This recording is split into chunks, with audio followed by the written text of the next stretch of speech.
ইফতারের একটা কমন দোয়ার কথা আমরা জানি, আরেকটা দোয়া আছে আনকমন, যেটা আমরা জানি না। দুইটা দোয়া আমি বলছি। এক নম্বর হলো ইফতারের দোয়া, যেটা কমন আমরা জানি, সেটা হলো আল্লাহুম্মা লাকা সুমতু ওয়া আলা রিজকিকা আফতারতু। এর অর্থ হলো, হে আল্লাহ, আপনার জন্য আমি সিয়াম সাধনা করেছি, রোজা রেখেছি, আর আপনার উদ্দেশ্যেই আমি ইফতার করেছি, অর্থাৎ আপনার নির্দেশের পালনার্থে আমি ইফতার করেছি। এই যে আল্লাহুম্মা লাকা সুমতু ওয়া আলা রিজকিকা আফতারতু, এটা ইফতারের একটা দোয়া। আরেকটা দোয়া হলো যাহাবা যামা ওয়াবতাল্লাতিল উরুক ওয়া সাবাতাল আজরু ইনশাআল্লাহ। অনেকে এটা জানেন, মাশাআল্লাহ। যাহাবা যামা মানে আমার পিপাসা দূর হয়ে গেছে, ওয়াবতাল্লাতিল উরুক আমার শিরা উপশিরাগুলো সব সিক্ত হয়ে গেছে, ওয়া সাবাতাল আজরু ইনশাআল্লাহ এবং আল্লাহ চাহেন তো এই রোজার বিনিময় আমার জন্য অবধারিত হয়ে গেছে। এই যে দোয়া ইফতারের, এটা কি ইফতারের আগে করবেন, না মাঝখানে করবেন, না শেষে করবেন? কি বলেন, ইফতারের আগে না শেষে? যারা যারা আগের পক্ষে তারা হাত তোলেন, মাশাআল্লাহ। বলো ভাইরা আমার, এই দোয়া ইফতারের পরে করবেন, আগে না। অনেকেই এই ভুলটা জানেন, অনেকে মনে করেন যে আগেই করতে হয়, আগে না। ইফতারের দোয়া কখন করবেন? ইফতারের শব্দের অর্থের দিকে খেয়াল করলে তো দেখতে পারেন, পিপাসা দূর হয়ে গেছে, শিরা উপশিরা সিক্ত হয়ে গেছে, এটা কি ইফতারের আগে হয় না পরে হয়? তাহলে আল্লাহুম্মা লাকা সুমতু ওয়া আলা রিজকিকা আফতারতু, আল্লাহ তোমার জন্য রোজা রাখলাম, তোমার রিজিক দিয়ে ইফতার করলাম, এটা কি আগে না পরে? পরে। অতএব এটা ইফতারের পর। তাহলে ইফতারের শুরুতে কি পড়বেন? বিসমিল্লাহ। বিসমিল্লাহ বলে যে কোনো খাবার খান, ইফতারও খাবেন। ইফতার খেয়ে ফেলছেন, দুই চার লোকমা খেয়েছেন, একটু পানি খেজুর খেয়েছেন, তারপরে দোয়া পড়তে পারেন। আর চাইলে একদম শেষ করেও পড়তে পারেন। আর এটা নিজের ভাষায় পড়লে হয়ে যাবে, কিন্তু সুন্নাত হবে, বেশি উত্তম হবে নবীজির ভাষায় পড়তে পারলে, সরাসরি আরবি টেক্সটটা পড়তে পারলে। আল্লাহ আমাদেরকে তৌফিক দান। রোজার নিয়ত কোনটি বা কিভাবে করব? নিয়ত করা কি রোজা রাখার জন্য জরুরি? নিয়ত তো সমস্ত ইবাদতের জন্য জরুরি, কিন্তু নিয়ত করা জরুরি, নিয়ত বলা জরুরি না। নিয়ত করা এক জিনিস, আর নিয়ত বলা আরেক জিনিস। মুখে নিয়ত বলে আর অন্তরে নিয়ত করে, অন্তরে নিয়ত করে আর মুখে নিয়ত বলে। ইবাদতের মধ্যে নিয়ত করা ফরজ। রোজার জন্য নিয়ত ফরজ, নামাজের জন্য নিয়ত ফরজ, কিন্তু নিয়ত বলাটা ফরজ বা সুন্নাত কোনোটাই না। আমরা যে রোজার নিয়ত শুনছি, নাওয়াইতু আন আসুমা গাদান, আছে না? বিভিন্ন আপনার ক্যালেন্ডারেও লেখা থাকে, ভিত্তিহীন।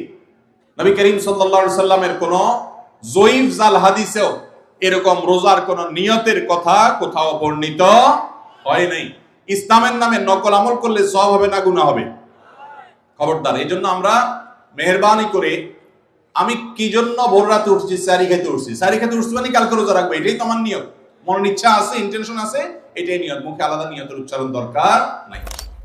প্রথম প্রশ্ন এসেছে, রমজানে মাঝে মাঝে তারাবির নামাজ ছুটে যায়। যদি আমার তারাবির নামাজ ছুটে যায়, এতে কি আমার রোজা আদায় হবে বা রোজার পূর্ণতাতে কোনো সমস্যা হবে কিনা? ভাইরা আমার, রমজান মাসে তারাবির নামাজ না পড়লে আমরা অনেকে মনে করি যে তার রোজাতে বোধহয় অসুবিধা হবে।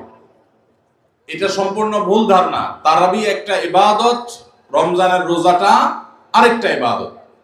যেহেতু তারাবি না পড়লেও রমজানের রোজা হয়ে যায়, তাহলে তারাবি পড়ার কি আর দরকার আছে? কেন? রোজা তো হয়ে যাবে। আলাদা ইবাদত।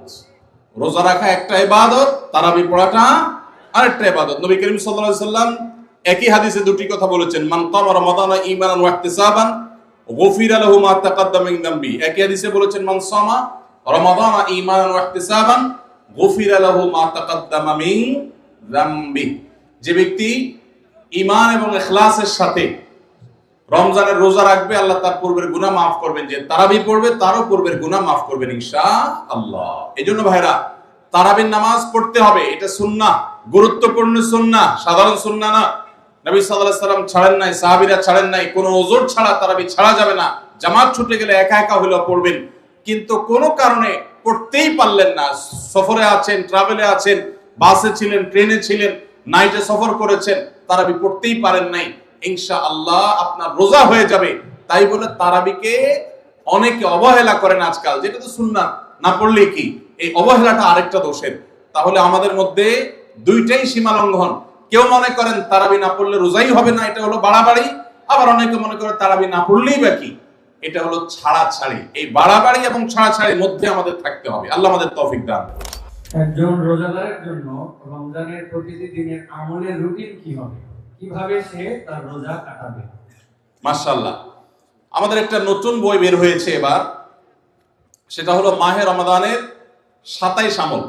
এই যে বইটা একটা হাতের সামনেও আছে, মাশাআল্লাহ। এটা মূলত আমাদের একটা বক্তব্যের নির্যাস।